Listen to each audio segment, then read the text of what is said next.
जय जिजाऊ जय शिवराय बांधवांनो. भारतीय संविधानाच्या माध्यमातून विश्वरत्न महामानव डॉक्टर बाबासाहेब आंबेडकरांनी भारतातील प्रत्येक स्त्रीला पुरुषांच्या बरोबरीने हक्काधिकार दिलेत. स्त्रियांच्या स्वातंत्र्याचे समर्थन केले. या व्हिडिओत आपण भारतातील महिलांसाठी जी कायदे आहेत, महिलांच्या हक्क अधिकारांसाठीची संरक्षणासाठीची जी कायदे आहेत त्याविषयी माहिती बघणार आहोत. हिंदू विवाह कायदा 1955 अंतर्गत ज्या मुलीचे वय 18 वर्ष पूर्ण झाले आणि मुलांचे वय 21 वर्ष पूर्ण झाले त्या मुलास आणि मुलीस विवाह करण्याचा अधिकार दिलेला आहे. पती पत्नी म्हणून दोघे एकत्र राहतात आणि काही दिवसानंतर त्यांच्यामध्ये मतभेद झाले आणि ते एकमेकांपासून वेगळे होऊ इच्छितात, त्यावेळेस त्या महिलेला आपल्या पतीपासून वेगळे होण्याचा देखील घटस्फोटाचा अधिकार दिलेला आहे.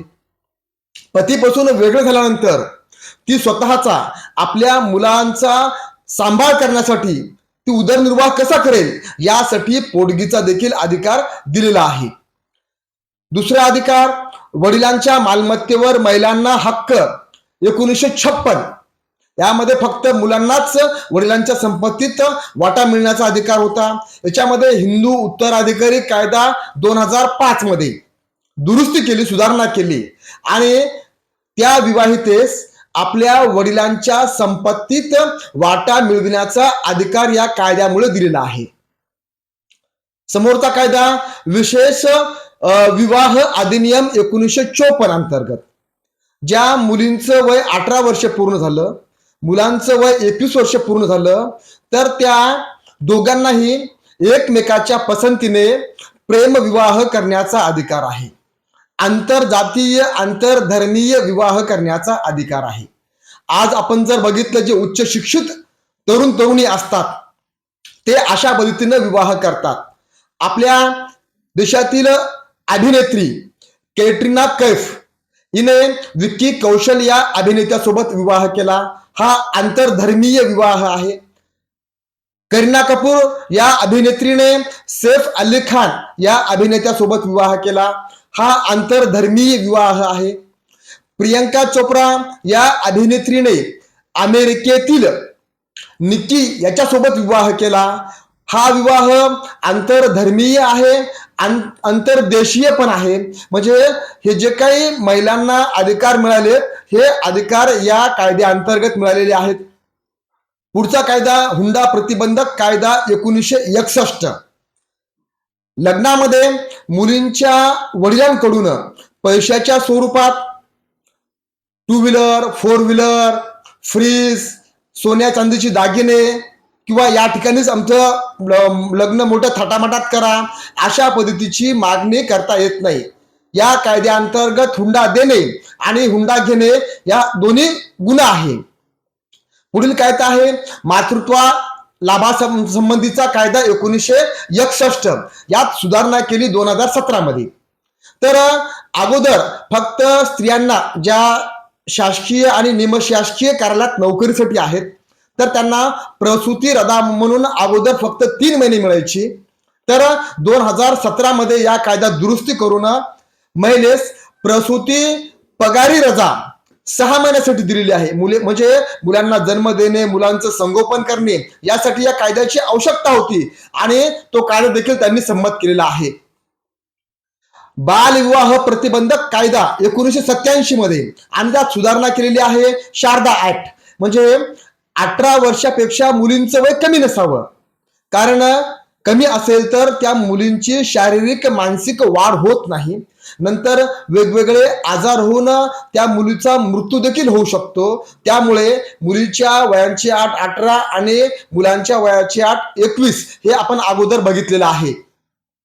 तर पुढील कायदा आहे कौटुंबिक अधिनियम कायदा 1984. म्हणजे जे काही पती पत्नीचे वाद असतात, एकमेकापासून वेगळं होणे म्हणजे घटस्फोट, मुलांचा संगोपन, पोटगी, तर यासाठी कौटुंबिक न्यायालयाची निर्मिती केलेली, स्थापना केलेली आहे आणि त्या माध्यमातून त्यांचे प्रश्न, त्यांच्या समस्या निकाली काढण्याचं काम कौटुंबिक न्यायालय करत असते. महिला अश्लील प्रतिबंध कायदा 1986. म्हणजे महिलांची स्त्रियांची विटंबना करणे किंवा अश्लील चित्रीकरण करून जाहिरात करणे यावर या कायद्यानुसार बंदी आहे. सती प्रतिबंध कायदा 1988, म्हणजे भारतामध्ये सुरुवातीला मनुस्मृतीचा कायदा होता आणि स्त्रियांना फक्त 4 भिंतींच्या आत चूल आणि मूल, रांदा वाडा उष्टी काढा एवढंच त्यांचं कार्यक्षेत्र मर्यादित होतं. बालविवाह, विधवा पुनर्विवाह विरोध, केशवपनाची प्रथा, सतीची प्रथा, जरट कुमारिका विवाह असे अनेक अनिष्ट चालीरीती रूढी प्रथा परंपरा होत्या. त्यातलीच एक आहे सतीची प्रथा. त्यामध्ये एखाद्या विवाहितेचा पती काही कारणामुळे निधन झालं तर त्या पतीच्या चितेवर त्या स्त्रीला जिवंत जाळल्या जात होतं. अत्यंत अंगावर शहारा आणणारी ही गोष्ट आहे आणि अशीच घटना 4 सप्टेंबर 1987 रोजी राजस्थानातील देवरा गावात रूपकुमार नावाची विवाहिता सती गेली आणि त्यामुळे 1988 ला भारत सरकारने सतीबंदीचा कायदा संमत केला आहे. म्हणजे जेणेकरून अशा पद्धतीनं एखाद्या विवाहितेस पतीसोबत जिवंत जाळण्यात येऊ नये यासाठी हा कायदा आहे. पुढील कायदा गर्भलिंग निदान चाचणी अधिनियम 1994. आईच्या गर्भात जे बाळ आहे त्या बाळाची वाढ व्यवस्थित होत आहे की नाही हे पाहण्यासाठी सोनोग्राफी हे यंत्र आहे. पण आपण त्याचा दुरुपयोग करून आपण तो मुलगा आहे की मुलगी आहे बघतो. कारण भारतात पुरुष प्रधान संस्कृती आहे. प्रत्येक पती पत्नीला मुलगाच हवा आहे वंशाचा दिवा म्हणून आणि त्यामुळे जर मुलगा असेल तर ठीक, नाही तर मग मुलगी असेल तर स्त्री भ्रूण हत्या आणि हे टाळण्यासाठी हा कायदा केला आहे. म्हणजे याचा गैरवापर होऊ नये यासाठी स्त्री भ्रूण हत्या रोखण्यासाठी गर्भलिंग निदान चाचणी हा कायदा आणलेला आहे. आपण परवाच वर्तमानपत्रात बातमी ऐकली.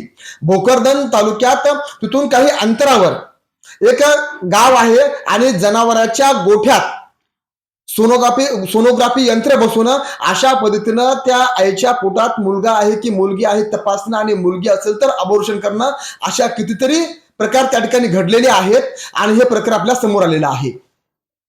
पुढील कायदा आहे कौटुंबिक हिंसाचार प्रतिबंधक कायदा 2005. विवाहिता त्या विवाहितेस पती, सासू, ननंद, जाऊ किंवा कुटुंबातील इतर व्यक्ती त्या पत्नीला त्रास देणे, मारहाण करणे, हुंड्याची मागणी करणे, अगोदर तर विहिरीत लोटून देणे, जाळून टाकणे, औषध पाजणे किंवा खूप त्रास देऊन त्या विवाहितेस आत्महत्या करण्यास मजबूर करणे, प्रवृत्त करणे अशा गोष्टी घडायच्या. मग यापासून स्त्रियांची सुटका व्हावी म्हणून कौटुंबिक हिंसाचार प्रतिबंधक कायदा 2005 मध्ये आणलेला आहे. पुढील कायदा कामाच्या ठिकाणी महिलांचे लैंगिक शोषण थांबावे म्हणून लैंगिक छळ प्रतिबंधक कायदा 2013 मध्ये पारित केलेला आहे. तर जे शासकीय कार्यालय आणि निमशासकीय कार्यालयात आता महिला भारतीय संविधानामुळे शिक्षण घेत आहेत, नोकरी करत आहेत, मग त्या ठिकाणी त्यांच्या वरिष्ठाकडून किंवा त्यांच्या सहकाऱ्यांकडून त्यांचा लैंगिक छळ होऊ नये, त्यांच्यावर अत्याचार होऊ नये आणि असे बरेच प्रकरण आपण वर्तमानपत्रात आणि दूरचित्रवाणीच्या माध्यमातून बघितले आणि ऐकले की त्या महिलेने वरिष्ठांच्या किंवा सहकाऱ्यांच्या त्रासाला कंटाळून आत्महत्या केली. या सर्व गोष्टीला आळा बसावा म्हणून हा कायदा पारित केलेला आहे. पुढील कायदा स्त्रियांच्या अटकेसंबंधीचा आहे. सूर्यास्ताच्या नंतर आणि सूर्योदयाच्या अगोदर महिलेला अटक करता येत नाही आणि दिवसा जरी अटक करायची असेल तर अटक करण्यासाठी त्या ठिकाणी महिलाच पोलीस उपस्थित असली पाहिजे.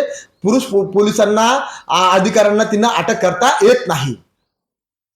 तर पुढील कायदा आहे समान काम समान वेतन. शिक्षिका, डॉक्टर, इंजिनियर, कलेक्टर, वकील कोणत्याही क्षेत्रामध्ये काम करणारी महिला असू द्या, ती महिला आहे म्हणून पुरुष अधिकाऱ्याच्या तुलनेत तिला कमी पगार असे नाही. समान काम समान कामाचे समान वाटप समान वेतन म्हणजे स्त्री पुरुष असा भेदभाव केला जात नाही. मतदानाचा अधिकार आता आपल्या सर्वांनाच माहिती आहे. राजकीय अधिकार, मतदान करणे, निवडणूक लढवणे. आज आपण आपल्या ग्रामीण भागात बघितलं ग्रामपंचायत सदस्य, ग्रामपंचायत सरपंच महिला आहेत, पंचायत समिती सदस्य, पंचायत समिती सभापती, जिल्हा परिषद सदस्य, सभापती, जिल्हा परिषद अध्यक्ष महिला आहेत. शहरामध्ये बघितलं तर नगरसेवक आहेत, नगराध्यक्ष, महापौर या आपल्याला महिला बघायला मिळतील. आणि या सर्व गोष्टी कशामुळे झालेल्या आहेत? भारतीय संविधानातील मिळालेल्या हक्क अधिकारामुळे झालेल्या आहेत.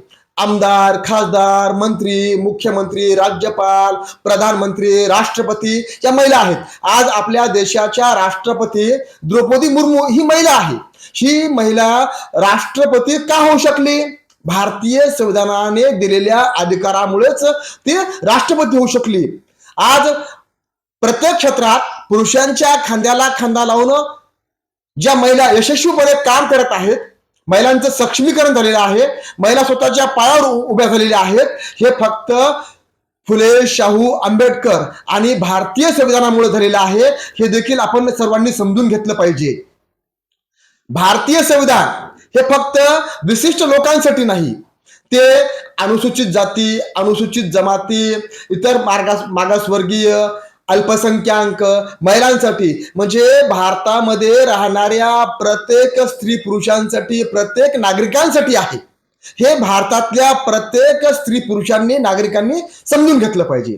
आणि आज ज्या महिला आहेत, महिलाची जी सध्या स्थिती आहे, ही स्थिती फक्त फुले शाहू आंबेडकर आणि विश्वरत्न महामानव डॉक्टर बाबासाहेब आंबेडकरांनी लिहिलेल्या संविधानामुळेच आहे. त्यामुळे याची जनजागृती व्हावी, महिलांनी संविधान वाचावं, आपल्या घरी ठेवावं आणि आपल्या हक्क अधिकाराविषयी सदैव जागृत असावं, एवढंच मी या व्हिडिओच्या माध्यमातून आपल्या सर्वांना सांगू इच्छितो.